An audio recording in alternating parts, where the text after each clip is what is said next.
Okay. Today, we're starting the first of our series on parenting coaches.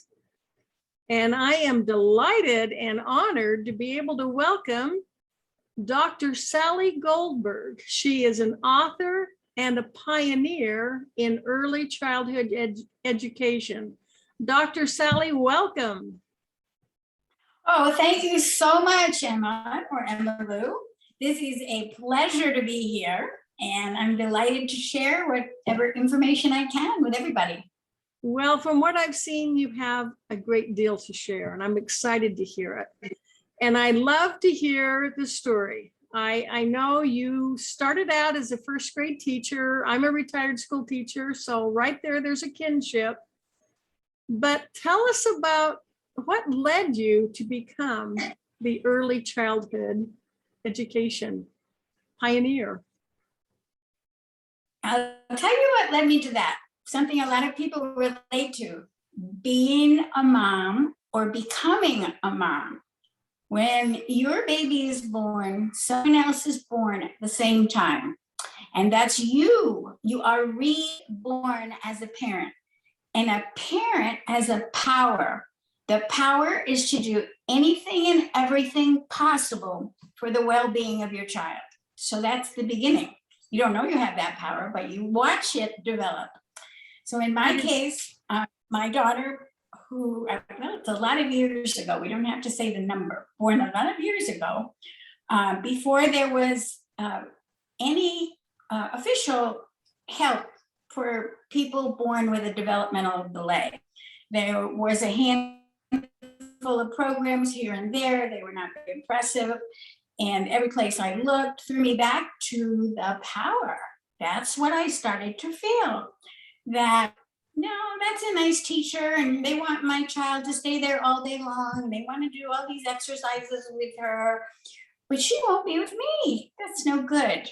So that was the first lesson, that you are the first and most important and effective teacher because you have something different than anyone else has. You love that baby, and that love is what carries everything that you do. So, okay, let's go from there. I'm going to do anything and everything possible to help my child with a developmental delay.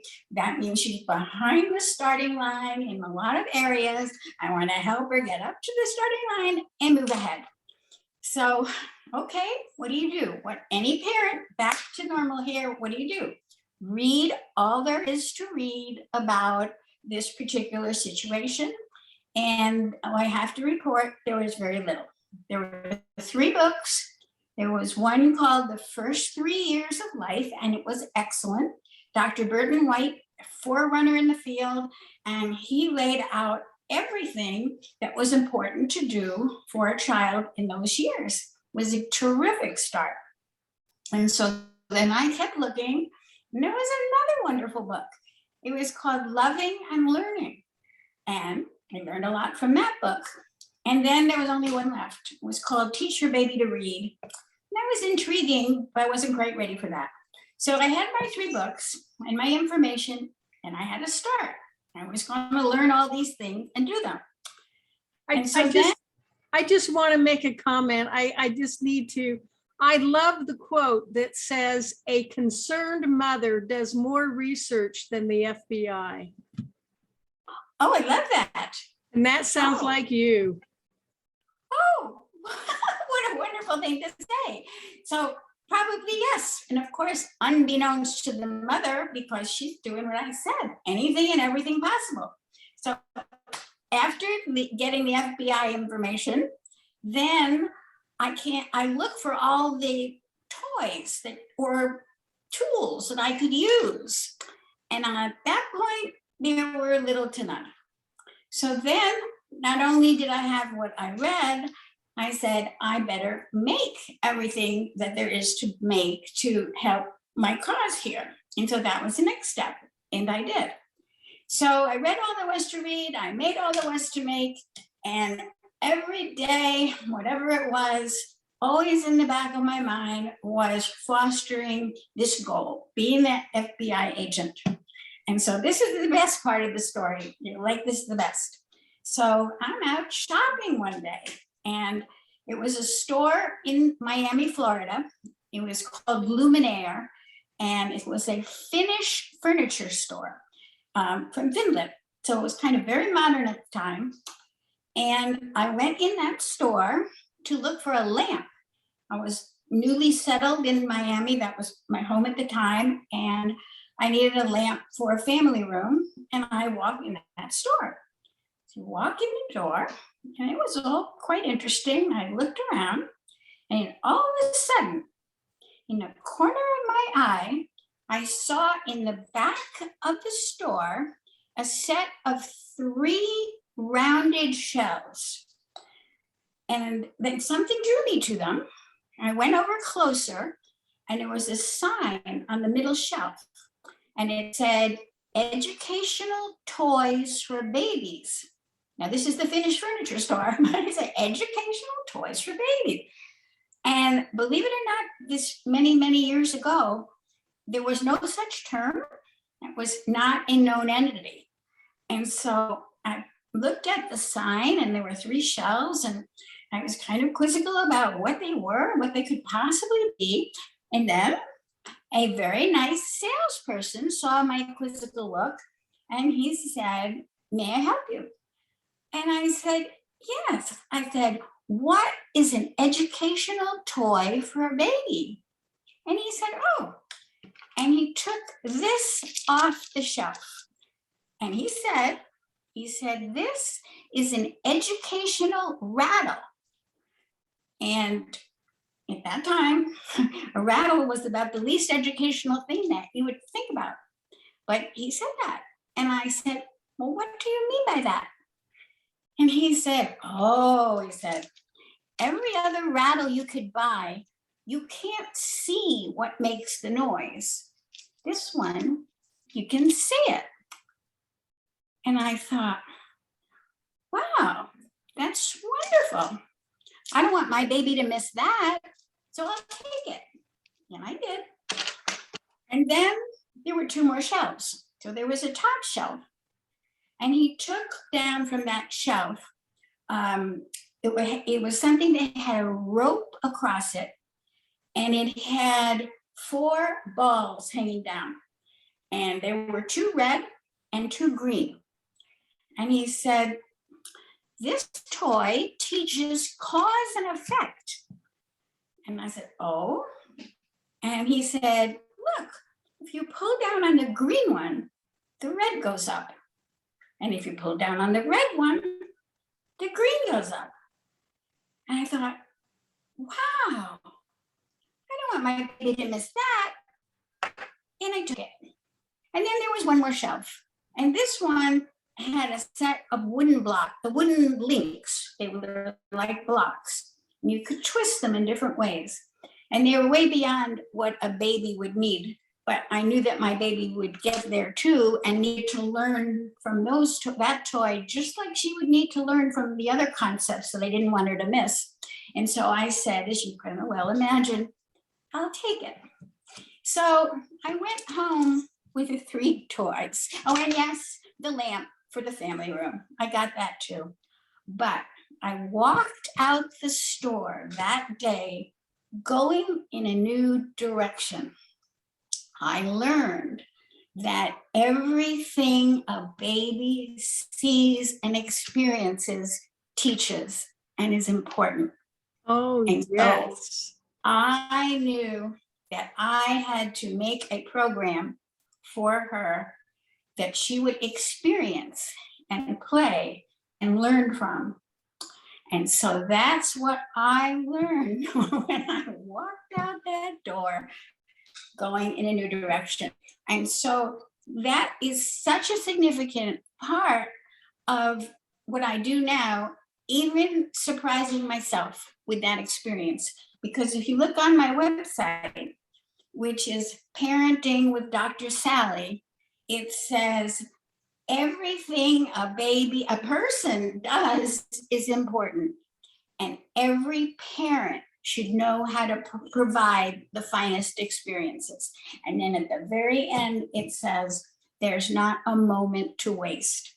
I So love you that. really, your value, it's Yes. important, and it's important all the time. And the positive experiences lead to positive. You want them to be as positive as they can so that they breed other positive ones. And that's essence. When you wrote about this on your website, it sounds like the more you taught, the more your daughter learned, and that she really progressed because of what you were doing. That's good that you mentioned it that way, because that's exactly right. And that's what spurred me on, my experiences, and that led to her experiences. The more I taught her, the more she learned, the more I figured out how to teach her. And so that's the second part of the story. So I made her these toys that taught her. And by the time she was 2, now this is a long, long time ago, she knew very vocally at 2 all the colors, all the letters, all the numbers, all the shapes, and she was reading over 100 words. Very distinctly, we had the books that had her words. And these weren't just any words, these were her words. That's how I figured out to do that. When she said her first word, I thought, oh, maybe if I write it, she will connect the 2. And I was right. So the more she learned, like baby and bye-bye and book and daddy and car, those were all in there. They were in her book, and they became her reading words forever. So that was a start. So where do we go from here? Well, the neighbors had children older than my daughter and without any kind of difficulty or delay. And so they wanted to know what I did. And one mother finally, she said, if I get a bunch of mothers together, would you teach us how you taught your daughter? And so, believe it or not, I have no idea how I did it or what I was doing. I didn't know, but that power was working. And so, since she asked me, I said, yes, I'll figure it out. And I went back to my own drawing board to try to figure out what I did and where these toys were and how I made them and how I used them. And she did her part of the bargain. She got the mothers together. I did my part of the bargain. I came and I taught them. And so then that was really the turning point of the story. It was very concrete. We knew what they were. And then eventually I thought, if these mothers like this so much, maybe other mothers will like it, and maybe I could write a book. And then I did. And then I did 1, and then 2, and then 3. And then most recently is number 7. And I have a very good idea for number 8 that I've already talked to the publisher about. So I'm super excited. And it's focusing on that first year and the invisible things that people can do, and some that maybe they won't want to do if they knew how important the things they can do would be helpful, how important these things would be. So anyway, that's all in the works, and it is very interesting that there's some solid background that has led to this direction. So I suppose you want to know what's available. And right now, where do they get your books? How, yeah. Tell us how you're helping parents now. So let's see how, I don't want to say I'm doing parenting classes, because I'm even though I'm going to say that. I'm doing parent information teaching, and I'm doing these by Zoom. They're being sponsored by my community center where I live here in Arizona, but they're by Zoom and available to the whole population.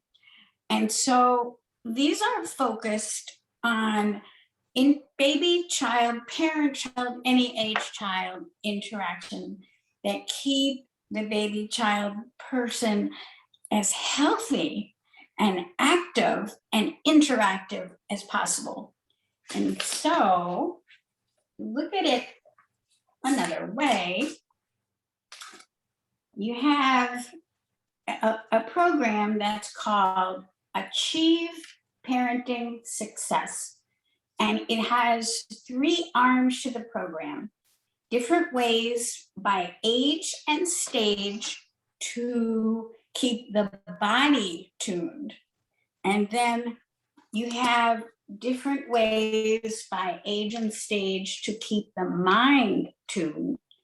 And with a sound mind in a sound body, you release the spirit to be free and healthy and happy and going in a positive direction. And so it's focused on the word wellness, because that's the heart of the program. Once you're as well as you can be, you are functioning at your highest level.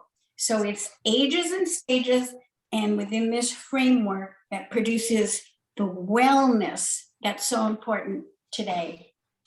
So on the baby level, for ages and stages, is the newest book, which is already published for a couple of years, Fun Baby Learning Games. But it's about promoting development through the games at different ages and stages. And we get so caught up in development that it's about learning or smartness. Nope. Development comes like this. Development is promoted by the interactions of the people that interact. And it focuses on 3 major areas: the cognitive or the learning, the motor and the moving, and the social and the interaction. And all of those interact, and they also promote a bigger area of language.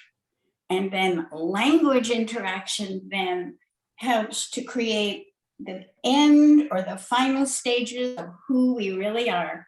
It's our self-esteem, the growth of a positive person full of self-awareness of in a positive way. So that's kind of a little summary of development. And now, let's see, any other thoughts about something you'd like to hear about? I want to interject a quick note that I highly recommend, if you're just listening to this podcast, that you go to my YouTube channel and watch the video, because Dr. Sally, in her years of research, has come up with some excellent diagrams that help understand how you can work with your child and help them develop their full potential. I'm just excited just thinking of what this could do if every baby were able to have, having more parents who are familiar with these concepts, these procedures. And it's far more than just educational toys. It's a whole new way of parenting that allows that child to reach their potential. I love that. I love the way you've explained it. So I just want to make sure everybody gets to see those diagrams. They are brilliant, Dr. Sally. That is really wonderful. And what you kind of hit the nail on the head, because it's not any one thing. I always say it's not reading one more book. It's not doing one more exercise. It's actually hugging, holding, loving, communicating.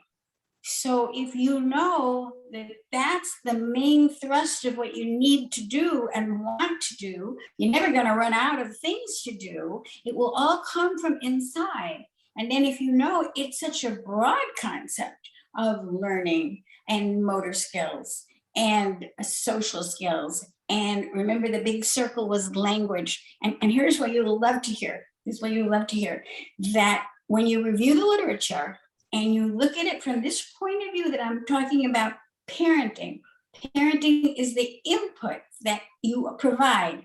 It says, you find out that the most important input on later development comes from a high quantity and quality of language. So very important. So Talk to your child. You want to leave your baby sitting around with, and have to be very gentle about saying this, with a pacifier in his or her mouth, when if you could, and if you can, pick up the baby and talk and hug and communicate. Oh my God, of course you would. So if you know that, you're not wasting your time, not only not wasting it, you're using it in this powerful, exciting way. Well, you talked about the interactions, and there it is right there. There it is right there. So emotional, physical, the mental, all those neural connections that are being made, and they're being made, and yes, they're being made in that very positive, exciting, interesting, interactive way. They're setting in the brain the synapses, the pathways. That's what you're going to get. But if you forget about that and you allow some of the other experiences to set in, then you're not being as effective as you could. So putting that in perspective, it's not a mandate, and it's not anything to feel guilty about. It's more exciting than that. It's a tool to have to use as much as you can in appropriate ways at the right time and take advantage of. And that's what you find so exciting. Yes. And you talked about wellness, body, mind, and spirit. And I also believe you talked about how to build your immune system, that this wellness isn't this a way to, and then I think everyone right now is interested in how to strengthen their immune system, and especially their child's. Absolutely. I'm so glad you hit upon that, because it's the key factor right now as the foundation for any kind of parenting input, is building that immune system. And a lot of people, most people, any people, don't really know what that means. And it doesn't really, it's not, how do I say it? It's not the technology of it, or how a technical term. It's not that.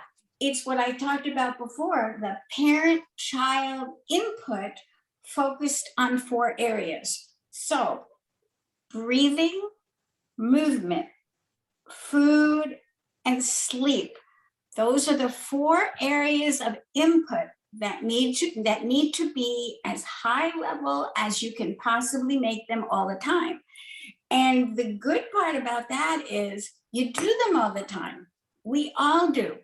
We all breathe, move, eat, and sleep every single day. So you can't say, I'm going to eat right one meal and I've eaten right for my whole life. You can't say, I'm going to sleep right for one night and I've done all my sleeping right. You can't say, I'm going to move today and then I don't have to do that for the rest of my life. And then for breathing, do you know that you breathe 25,000 times a day, and you don't even have to remember to do it, because it's that important.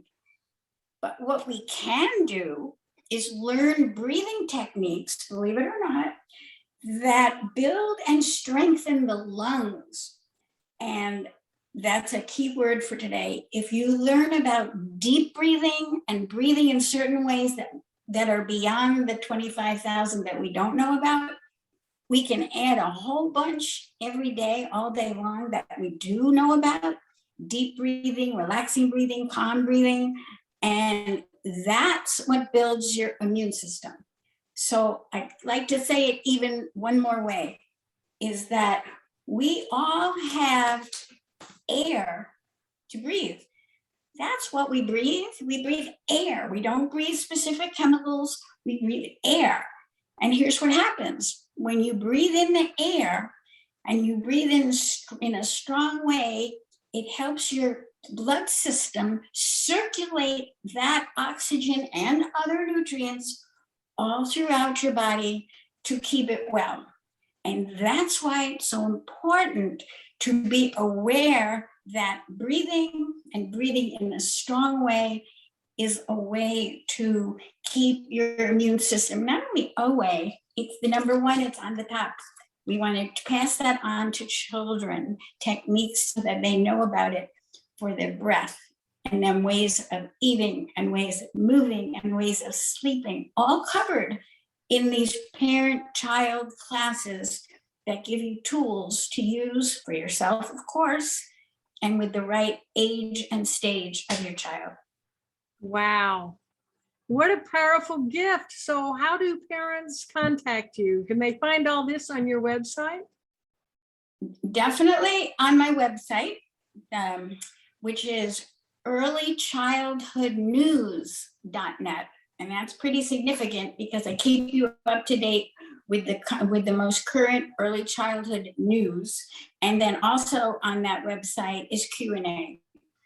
So I love that part the best. Answering the questions, I can answer them on the website and I can answer them privately.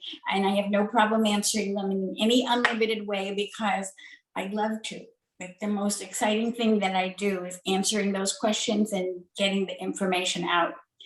And then there's one more new way. There's a new website that was just opened by one of my colleagues, Denise Meredith. And she's a children's book writer.